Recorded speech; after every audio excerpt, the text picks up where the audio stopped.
Bonsoir à tous et bienvenue dans Choc du Monde, le magazine des crises et de la prospective internationale de TVL. La politique que mène actuellement Donald Trump face à l'Ukraine et face à Moscou, ou même avec Moscou, était prévisible. Elle a pourtant pris de court l'ensemble des dirigeants européens. Macron le premier. Des pourparlers pour la paix doivent avoir lieu ce mardi entre Américains et Ukrainiens en Arabie Saoudite, une rencontre que les Européens ne pourront visiblement que commenter. Alors pourquoi cette incapacité à suivre la marche du monde? Eh bien pour en parler, je reçois Stanislas Tarnowski. Stanislas Tarnowski, bonsoir. Bonsoir Edouard Chano. Et merci d'avoir encore répondu présent à l'appel de Choc du Monde. Vous êtes le rédacteur en chef de la revue Omerta. Vous venez de publier le numéro La guerre sans fin. Nous allons revenir sur ce numéro. C'est un numéro d'ailleurs très critique de la politique des dirigeants européens. Alors, je saute immédiatement sur l'occasion. Dans ce numéro, Stanislas Tarnowski, vous écrivez, je vous cite, pour Kiev, il est à craindre que la seule différence entre la paix qui aurait pu être signée en 2022 et celle qui le sera peut-être en 2025 soit l'effroyable bilan humain et matériel. La partie semble jouer, à vous croire, pour Kiev et pour Zelensky. Est-ce à ce point tragique ?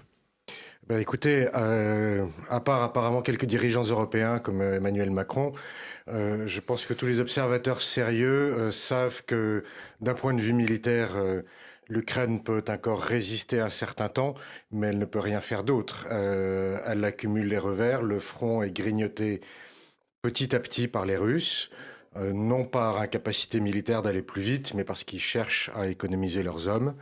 Maintenant, sur le front diplomatique, la paix est sur la table. Elle est sur la table à des conditions qui seront évidemment favorables à Moscou, puisque les conditions de négociation partent toujours de la réalité du terrain, n'est-ce pas ? Et cette réalité du terrain est actuellement tout à fait favorable à Moscou. Donc non, on ne voit pas tellement ce qui pourrait renverser la donne. Alors, vous êtes dur à l'égard des Européens, disais-je. Je vais me jouer un peu l'avocat du diable, Stanislas Tarnowski. L'Union européenne a quand même dans la balance la possibilité de gagner un nouvel État membre. N'est-ce pas là un semblant de succès pour Bruxelles ? C'est un point de vue. C'est un point de vue. Ce serait une forme de victoire symbolique. Ceci dit, une victoire sur qui ? Puisque Vladimir Poutine a déjà concédé le fait que si elle le souhaitait, l'Ukraine pourrait rentrer dans l'Union européenne. Sa ligne rouge, c'est l'OTAN, c'est pas l'UE. Maintenant, du point de vue de l'Union européenne, quel serait le gain autre que symbolique d'un point de vue économique, notamment pour le secteur agricole, entre autres? On sait que ce serait une catastrophe, en fait. Vous pensez aux agriculteurs français qui ont souvent protesté à l'égard des produits agricoles ukrainiens, semble-t-il ? Absolument. On se souvient des poulets ukrainiens, le blé, enfin voilà. Mais même pour un secteur, même pour d'autres secteurs, pour des secteurs industriels, il suffit de voir le salaire moyen en Ukraine. Alors je ne veux pas vous dire de bêtises, mais il me semble que c'est moins de 400 euros par mois par rapport au salaire moyen au sein de l'UE. Et on se rend compte qu'il y a un énorme déséquilibre. Je ne parle même pas des fonds structurels qui devraient être engagés par l'Union européenne si l'Ukraine adhérait à l'UE pour reconstruire le pays et pour le faire rejoindre le niveau de vie moyen, les standards de l'Union européenne. Donc ce sera un gouffre financier absolument énorme et un choc économique considérable. Choc économique considérable. Alors Volodymyr Zelensky a déclaré le 4 mars regretter sa vive altercation avec le président américain Donald Trump à la Maison-Blanche. Depuis 10 jours, évidemment, quoi que l'on dise, quoi que l'on observe, on revient toujours à cette altercation dans le bureau ovale. Zelensky a déclaré vouloir arranger les choses avec les États-Unis. Il a également proposé une trêve en mer et dans les airs et s'est dit déterminé à sceller l'accord sur les minerais ukrainiens réclamé par Donald Trump. Nous en avions parlé dans Choc du Monde. Trump a-t-il mis au pas le dirigeant ukrainien depuis donc, encore une fois, cette altercation le 28 février dernier ? Ça paraît évident. Si vous me permettez, je voudrais faire un tout petit flashback qui va être très rapide. Je voudrais évoquer le discours de J.D. Vance, qui lui aussi, d'une certaine manière, a remis au pas les dirigeants européens.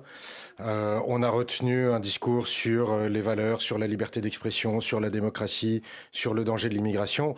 Il y avait quand même une phrase très importante qui était « il y a un nouveau shérif en ville ». Et maintenant, il va falloir suivre le modèle, la nouvelle politique, la nouvelle idéologie prônée par le suzerain américain. Ça a évidemment mal passé pour les dirigeants européens. Il en a été en fait un petit peu de même en ce qui concerne Volodymyr Zelensky dans cette fameuse altercation dans le bureau ovale. Je rappelle rapidement aussi que c'est une rencontre qui a duré environ 50 minutes. Sur les 50 minutes, il y en a 40 qui se sont passées de manière extrêmement courtoise. Le but du jeu pour Donald Trump était de montrer devant les caméras du monde entier Zelensky signant le fameux accord sur les minerais. Et ça a un petit peu dérapé sur la fin. Il semblerait quand même, à l'examen des images, que ce soit l'attitude de Zelensky qui ait suscité la colère, disons, de J.D. Vance et de Donald Trump. Vous retenez l'hypothèse de la colère en raison du nombre de menaces sur la possibilité que les États-Unis connaissent la Troisième Guerre mondiale sur leur sol. Voilà, alors il y a eu effectivement ça a été un gros déclencheur. Il a commencé à critiquer le soutien américain à l'Ukraine en disant que vraiment personne n'avait rien fait, que les pauvres Ukrainiens étaient tout seuls. Et c'est là où ça a commencé à déraper en fait, où Donald Trump l'a dit mais pas du tout, vous pouvez pas dire ça dans le bureau ovale, c'est très peu respectueux vis-à-vis du peuple américain, etc. Ensuite, il y a eu effectivement cette espèce de menace sur la Troisième Guerre mondiale. Il y a eu le juron que Zelensky a laissé échapper et qui en quelque sorte a mis fin à l'entretien. Voilà, il s'est fait sortir de la Maison Blanche par la porte de service. Il n'avait pas l'habitude d'être éconduit, il a plutôt l'habitude qu'on lui déroule le tapis rouge, donc il était un petit peu déstabilisé. Mais clairement, les Américains ont expliqué qu'ils allaient suspendre l'aide, qu'ils allaient suspendre leur aide en termes de renseignement militaire, ce qui a été effectif immédiatement.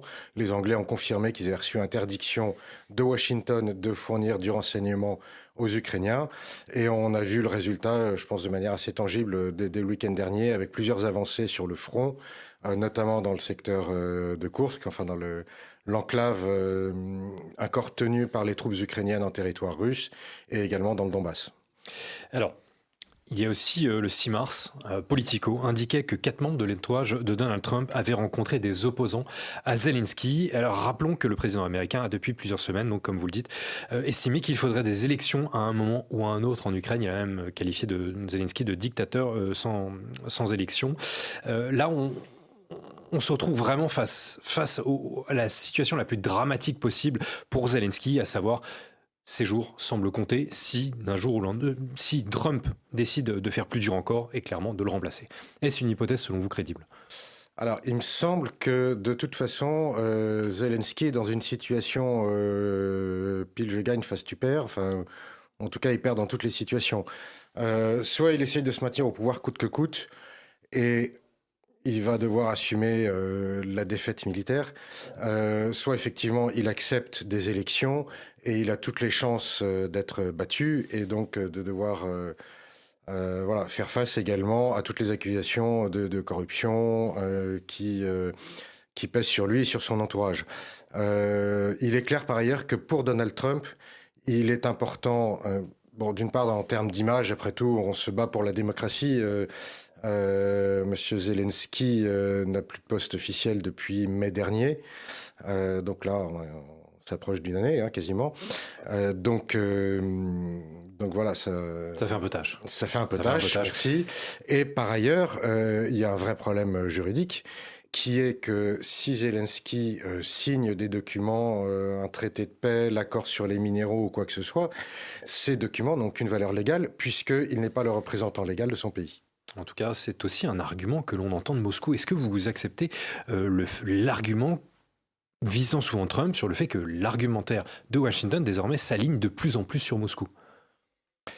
Alors forcément, Donald Trump cherche à faire la paix, est prêt à faire un certain nombre de concessions, en tout cas sur le terrain ukrainien. On reviendra peut-être sur un contexte un petit peu plus large de ces négociations.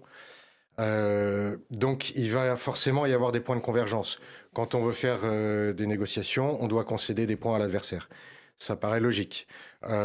Sur le point sur lequel vous rebondissiez, le problème juridique, C'est un problème juridique assez factuel, en fait. Alors évidemment, Moscou en profite pour voilà, faire pression sur Zelensky sur son départ, puisque par ailleurs Zelensky est quand même voilà, il a été très jusqu'au boutiste dans son refus jusqu'à présent, en tout cas dans son refus de négocier avec Moscou. Il avait même édicté, alors je ne sais plus exactement si c'est une loi ou un décret, mais déclarant hors la loi toute personne qui prendrait langue avec Moscou. Voilà, donc forcément, voilà, il va y avoir des points de convergence. Il est par ailleurs clair à mes yeux que Donald Trump et Vladimir Poutine ont également des points de convergence, je dirais, au-delà de leur possible sympathie personnelle. Peut-être d'un point de vue également un petit peu idéologique, ce sont des conservateurs. Enfin, ils considèrent que tout ce qui est wokisme, etc., c'est plus une plaie qu'autre chose. Donc oui, on peut tout à fait assumer, je pense que Trump le fait, d'avoir un discours qui n'est pas radicalement différent de celui de Moscou. Alors les Européens, eux, évidemment, veulent faire de la résistance, nous l'avons évoqué il y a quelques minutes, ne pas céder à Trump. Alors sans l'Europe, l'Amérique serait moins forte, moins sûre et moins prospère, a tempêté Jean-Noël Barrot, le ministre français des Affaires étrangères. Donald Tusk déclarait le 8 mars après des frappes russes en Ukraine, c'est ce qui arrive quand on apaise les barbares, plus de bombes, plus d'agressions, plus de victimes. Et évidemment, Emmanuel Macron, la Russie est devenue une menace pour la France et l'Europe. Il a donc regretté ça à la télévision le 6 mars. Il se refuse évidemment de rester spectateur, ce qui serait selon lui une folie. Le dirigeant français a ouvert la voie à un parapluie nucléaire étendu à l'Union européenne. La Pologne a jugé l'idée intéressante. La dissuasion nucléaire française doit-elle, selon vous, défendre l'Union européenne? Et puis j'ai quand même envie d'ajouter mon petit grain de sel à Stanislas Stanislavski. On a le sentiment que les dirigeants européens sont incapables de résoudre un problème sans en créer de nouveaux. C'est pas faux. C'est pas faux. Alors, il y a plusieurs questions dans votre question. Je vais les reprendre un petit peu dans l'ordre chronologique. Est-ce que les Européens peuvent encore jouer un rôle? J'ai presque envie de dire que la réponse est dans la question. Actuellement, ils ne sont pas à la table des négociations puisqu'ils sont au menu. Donald Trump a clairement exprimé le fait que ce serait à eux de reconstruire, de payer pour la reconstruction de l'Ukraine, de payer pour une juste part dans l'OTAN. Ça, c'est une de ces vieilles marottes. Mais ni lui, ni Vladimir Poutine ne souhaitent avoir des pays ou des instances comme la Commission européenne qui sont de plus en plus bellicistes, en tout cas dans leur discours, ne souhaitent les avoir à la table des négociations de paix. Donc je ne vois pas tellement, à part passer les cafés et les petits fours, ce qui viendrait y faire. Les choses sont allées très vite depuis quelques semaines. Vous l'avez constaté d'ailleurs, Stanislas Stanislavski. Vous l'écrivez dans Omerta. Désormais, entre Washington et Moscou, les plans de paix sont encore inconciliables, mais la paix n'est plus un tabou. C'est la grande avancée en quelques semaines. Vous l'avez vu venir entre votre numéro sur l'Empire contre-attaque de Donald Trump et ce dernier. En quelques mois, les choses ont évolué très vite. Oui, les choses ont évolué très vite. En plus de ça, donc le magazine hors série La guerre sans fin est en kiosque depuis une semaine, c'est-à-dire que nous avons bouclé il y a maintenant 3 semaines, avant en fait le déclenchement de cette séquence accélérée de processus de paix.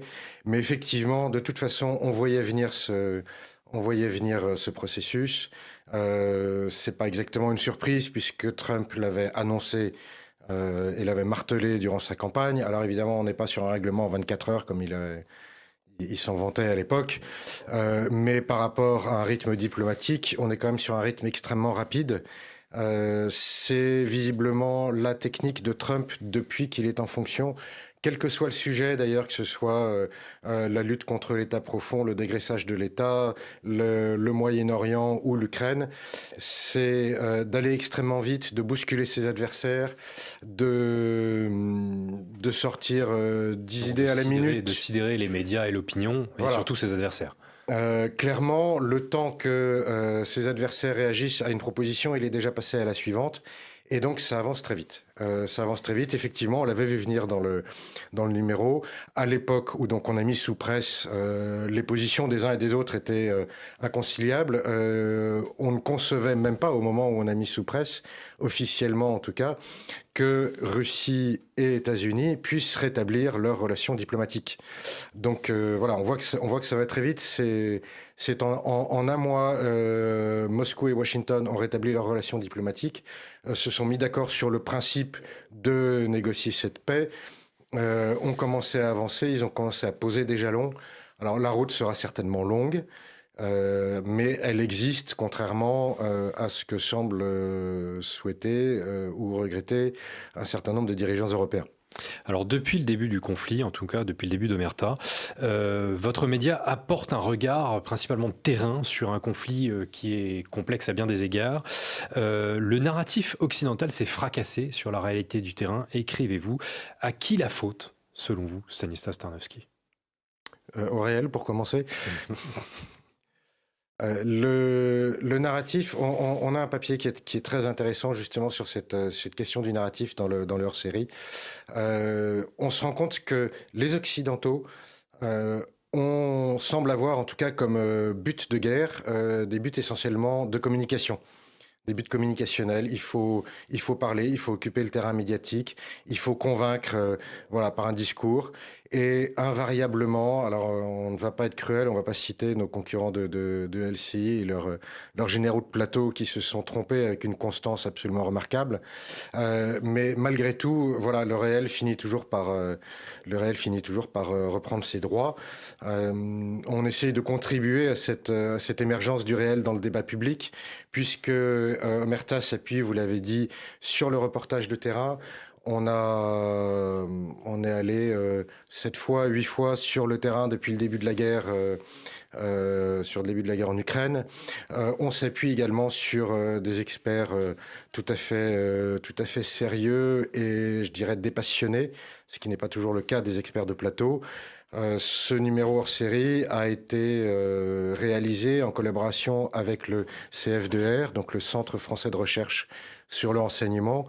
Ce sont d'anciens officiers de renseignement, enfin voilà, des gens un petit peu capés, si vous voulez, des géopolitologues, des spécialistes des armements, qui nous apportent un éclairage, pour le coup, vraiment factuel sur les enjeux de ce conflit. Et donc les deux se complètent très bien, si vous voulez, puisque pour comprendre le réel, il faut à la fois avoir les pieds dans la gadoue et quand même savoir avoir un regard qui porte un petit peu haut. Alors, vous le soulignez, Stanislas Tarnowski, dans vos colonnes. D'un point de vue médiatique, cette guerre a vu aussi le retour de la propagande de guerre, peut-être davantage que les conflits précédents où la passion que vous décrivez a été omniprésente. Donc, qui dit propagande de guerre dit propagandiste de guerre. Vous en listez un certain nombre, majorité plutôt qui penche pour Kiev, mais quelques-uns pour la Russie. Pourquoi avoir voulu comme ça les lister là ? Alors c'était un exercice un petit peu léger, on aurait pu faire une liste beaucoup plus longue. Il nous semblait intéressant de mettre des visages sur ces concepts de propagande de guerre, des visages et des faits naturellement, puisque avec chaque personnage, on a une petite biographie et une ou deux citations amusantes. La question que vous posiez, pourquoi est-ce qu'il y en a en majorité des propagandistes pro-Ukraine ? Pour une raison très simple, en fait, c'est que ces propagandes de guerre, en fait, fonctionnent en cercle quasiment fermé, c'est-à-dire qu'en Occident, on a une propagande de guerre pro-Ukraine vraiment à fond.